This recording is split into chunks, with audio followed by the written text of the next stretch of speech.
There are only two types of governments for mankind.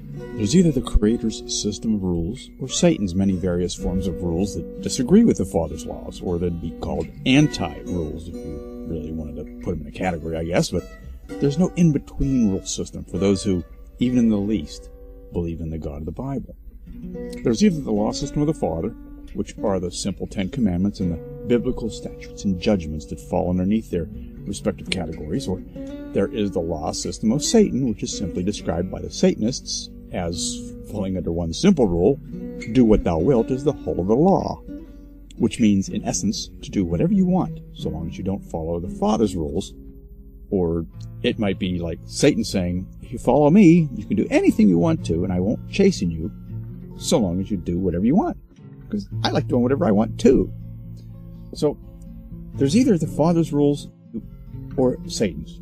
Or again, you either obey the Father or you don't. It's pretty simple. Any rule system that has to deviate from the Father's is automatically something that somehow has to deviate from the Father's.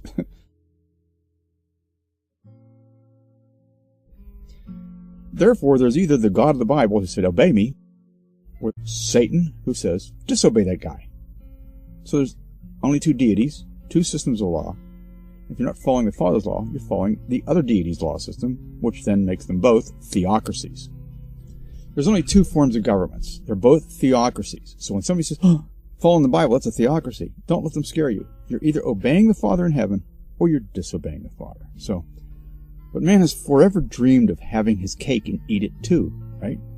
So where he's never ceased trying to invent new law systems for himself that would be accommodating, or at least exceptionally lenient in his own particular sin of choice, right? Especially the more with folks who have lots of sins of choices in their blackened hearts to hope to hold on to. You see, the Bible is a very well-orchestrated system of law that fits in perfectly with a wholesome lifestyle that was created for and hoped to be chosen by Him that designed us all.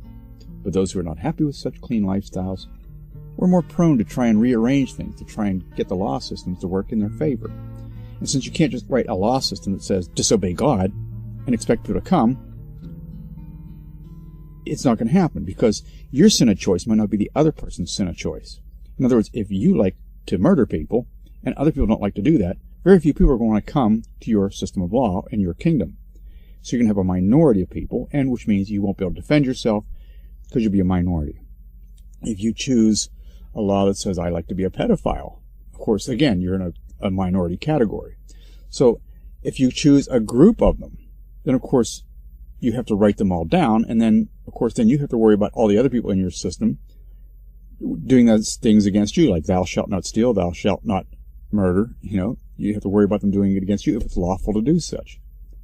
The only way to achieve getting another government opposed to the Father's without actually writing it down, so that then you could protect yourself in the meantime against the peasantry who would want to do those things to you, then you have to write them in vague ways, using dual language systems, or legalese as we would call it today, or something even simpler, as they've done over the years, a very unwritten or an unspoken law system. Make it sound so nice on the surface that people just want to fall for it because it sounds nice. And of course, you haven't educated these people, and you're talking about peasantry who have grown up away from the law system education intentionally because you don't want them to know these things. So to pull them away from their education and to pull them into a system that sounds better is what usually happens. Well, anyway, having said all that, let's use an imaginary way of taking people back to the reality of what's going on today. So here you go. Let's imagine ourselves centuries ago. And we're in a system that's falling apart. It's falling away from the Father's law system. It's becoming chaotic because people are leaning into their sins of choice, and it's getting uncomfortable. It's turning into an oppressive regime.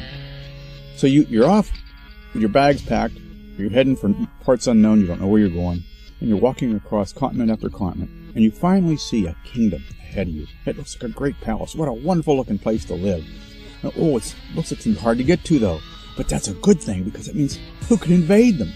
So you hunt around, you go from hillside to hillside trying to find a way to get to this big mountain kingdom on the top of the hill, and you finally find a trail. So you run up this trail and you get there. Wow! I better be careful though. Scope the place out a little bit. Alright, What's this all about? Who lives here? What are these people all about? Well, it can't be too bad because they've built a really nice palace, and then, oh, you see a sign. What's it say? Common law? Common law, and there's nothing written down? I don't have rules to follow? How wonderful! It says I have to follow these rules, but they're not written down? Wow! How could you ask for anything better? Utopia! Wow! So what do? You run off looking for the gate. You find a couple guys that look pretty friendly at first, and oh, well, maybe they're not real friendly. Well, okay, so they have to be a little mean-looking, because they don't want intruders, right? You're going to want somebody mean-looking to protect the gates of your kingdom, so, okay, that works, all right. So you go up to them and you say, hey, how do I get in? How do I become a member of your kingdom? It sounds so good. Unwritten common law rules. It sounds so wonderful. And the guy at the gate says, well, you have to pay a hefty fee to get inside, though, because we're a strict system. We keep intruders out, and we keep it very peaceful and loving inside. Well, that sounds so good. All right, let me in, and we'll work out the deal when I get inside. How's that sound? Okay, so they let you in. You get inside, and the door slams behind you. Uh-oh. Now you're in. Now soldiers come up to you and approach you. Oh, you're new in town. Oh, you have to pay the entrance fee. So, of course, then you have to dig deep into your change pocket and pull out all the gold and silver coins that you need to pay these guys. They then set you up with a job, and they tell you where to go, and they set you up with new people to meet.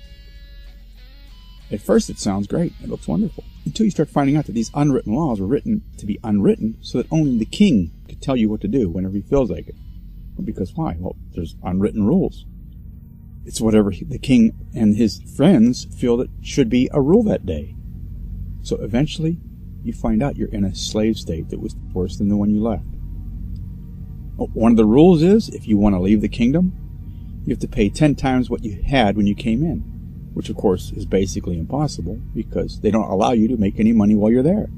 You barely get a potato and some soup every day to live on. So, this is one example. There's lots more out there like it.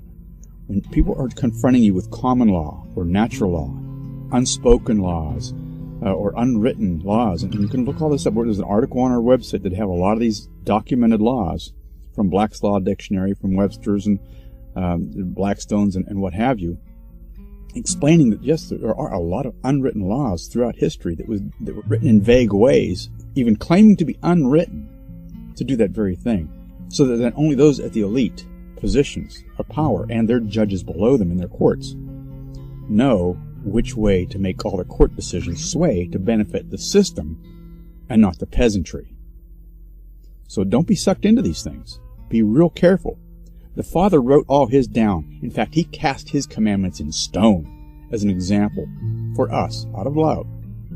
Those 10 commandments were given to us, cast in stone. It's his law of love, cast in stone to show us they need to be written down because man has a tendency to want to deviate from them. The Father says, if you love me, keep my commandments.